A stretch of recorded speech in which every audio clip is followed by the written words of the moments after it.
जी, तो सीरीज जो एंड हो चुकी थी, लेकिन यहाँ पे मेरे पास एक कमेंट है कि आप अगर आपके पास एरर आ जाता है एपीआई से तो वो आप कैसे शो कराते हैं। तो हम कर ये रहे थे कि जो हमारी एपीआई है इसके अंदर आपकी वैलिडेशन अगर फेल्ड हो जाती है तो ये क्या होता है कि ये आगे प्रोसीड नहीं करता, यहीं पर ही एरर आ जाता है और ये एरर रिटर्न करता है। अगर आप इसके डॉक्यूमेंटेशन पे जाना लारावेल की वैलिडेशन में आएंगे, यहाँ पे आपको मिलेगा वैलिडेट एरर रिस्पॉन्स फॉर्मेट, तो ये ऑटोमेटिकली इस तरह की फॉर्मेट बना के सेंड करता है। तो और ये यहाँ पे आपको ना 422 रिस्पॉन्स आएगा, यानी कि जो हम रिस्पॉन्स यहाँ पे ऐड करते थे, जैसे अगर आप नीचे लॉगिन पे ना, यहाँ पे हमारा कस्टम एरर आ रहा था, हमने खुद इसके अंदर रिस्पॉन्स क्रिएट किया था 401 का, यहाँ पे बाय डिफॉल्ट यानी कि 422 वो खुद ऐड करता है। लेकिन जब वैलिडेशन आप करें तो ऑटोमेटिकली एरर जनरेट होगा आपके लिए और ऑटोमेटिकली रिस्पॉन्स 422 इसके अंदर ऐड होगा। और क्योंकि आप आगे फर्दर कंटिन्यू नहीं कर रहे, इस वजह से आप यहाँ पे कस्टम एरर भी नहीं जनरेट कर सकते या कस्टम रिस्पॉन्स नहीं कर सकते, जैसे हम यहाँ पे करें कि अगर यूजर नहीं मिलता और पासवर्ड ठीक नहीं होता लॉगिन में। तो अब इसको किस तरीके से आपने कैच करना वो मैं आपको दिखाता हूँ। अब जैसे मैंने आपको कहा कैसे कैच करना है, तो इसके लिए आपने ट्राई कैच यूज करना है फ्रंट एंड के अंदर। तो आपने नक्श में आ जाना यहाँ पे कि कोई भी पेज जहां पर भी आप एपीआई इसको कॉल कर रहे हैं वहां पे जाके आपने ये करना है। आपने यहाँ पे आना, मिसाल के तौर पे साइन अप दिया हुआ है, साइन अप के अंदर आके मैं ये सारा कट कर लेता हूँ यहाँ से। यहाँ पे आपने ऐड करना है ट्राई, और इसके साथ ही नीचे ऐड होता है कैच। कैच के अंदर यहाँ पे आप फंक्शन ई पास करते हैं या कुछ भी यहाँ लिखना चाहिए लिख सकते हैं। इसके अंदर आपके जो एरर है उसकी डिटेल्स होंगी। अब जो आपने कट किया था वो ट्राई के अंदर आपने पेस्ट कर देना है। इसका ये मतलब होगा कि अगर आपका रिस्पॉन्स बिल्कुल ठीक हो जाता है, सक्सेसफुली हो जाती है, तो ट्राई रन हो जाएगा। लेकिन अगर इसके अंदर एरर आ जाता है तो एरर आपका कैच के अंदर शो हो जाएगा। फिर यहाँ से आप इसको मैनिपुलेट कर सकते हैं। मिसाल के तौर पर कोई कार्ड आ सकता है, कोई मैसेज किसी स्ट्रिंग के अंदर आप डाल सकते हैं, किसी वेरिएबल को साइन करा सकते हैं, जैसे हम यहाँ पे ऊपर कुकी के अंदर डाल रहे थे इसको। तो हम क्या करते हैं कि यहाँ पे console.log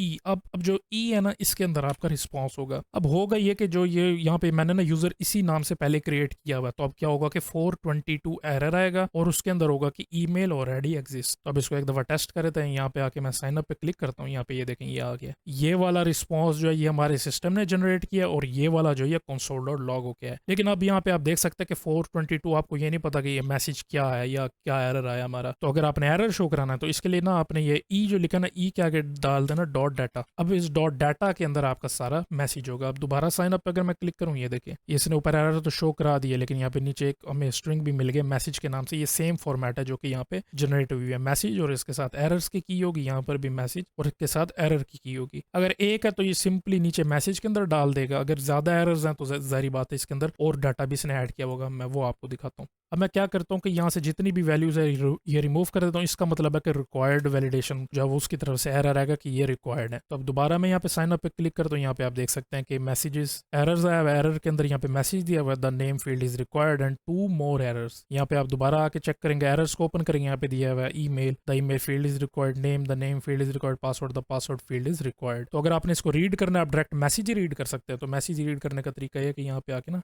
डॉट मैसेज ऐड करेंगे तो यहाँ मैसेज आ जाएगा। और यहाँ पे अगर मैं दोबारा क्लिक करता हूँ तो अब ये देख सकते हैं कि सिंपल आ गया कि the name is required and 2 more error messages. आप चाहें तो इसको किसी कंपोनेंट में पास करना चाहे वहां पे कर सकते हैं। अब अगर आपने एरर्स को रीड करना तो यहाँ पे आप आके लिख दें एरर्स, जो कि हमारी फील्ड होती है। ये वाली जो कीज है ना, ये जो हमारे डॉक्यूमेंटेशन में मैंने आपको भी दिखाई, ये वाली कीज है। ये जो डॉट मैसेज मैंने लिखा था और एरर्स लिखा है, तो ये वाली कीज है। तो अब इसको दोबारा एक दफा सेंड कर दें तो अब जितने भी एरर्स हैं वो आ जाएंगे, नेम इसके साथ ईमेल पासवर्ड ये सारा यहाँ पे लिखा होगा। अब इसके अंदर अगर मैं पास करता हूँ ईमेल, तो यहाँ पे इसको रीड करने का तरीका ये होगा एरर्स डॉट ईमेल। तो सेव कर देते हैं, सेव करके यहाँ पे आके दोबारा रन करेंगे, ये देखें ये दिखा रहा है कि the email field is required. तो इसको अगर आपने रीड करना है तो ये फर्स्ट फील्ड होगी, यहाँ पे आप 0 ऐड कर देंगे तो जारी बात है ये रीड हो जाएगा। इसको साइन अप करेंगे दोबारा, ये देखें आ गया the email field is required. ठीक है जी, तो ये तरीका था, इस तरीके से आपने एरर्स को शो कराना है। और यहाँ पे अगर 422 है इसका मतलब है कि वैलिडेशन एरर है। अगर यहाँ पे 500 आ जाता है तो इसका मतलब है कि आपकी एपीआई ही ठीक नहीं है, तो वो आपने फिक्स करनी होती है।